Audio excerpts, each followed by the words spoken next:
Hello guys, welcome to another video. Today we are going to discuss about the pedigree analysis, which is a tool to trace a generational inheritance pattern. Let's learn it quickly in three steps: generation, gender, and transmission. Let's look at the generation here. Is the disease is seen in every generation? If it is yes, it can be the dominant inheritance. If no, it will be the recessive inheritance. Now, look at the gender here. Are males and females are affected equally?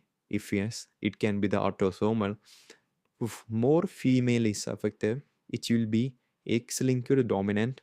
If more male will be affected, it will be X-linked recessive. Transmission will be one of the important thing which we have to notice.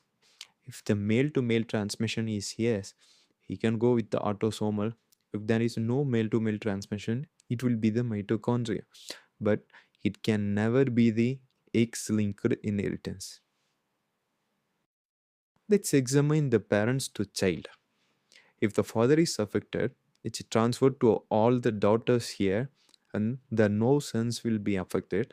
It will be the X-linked dominant.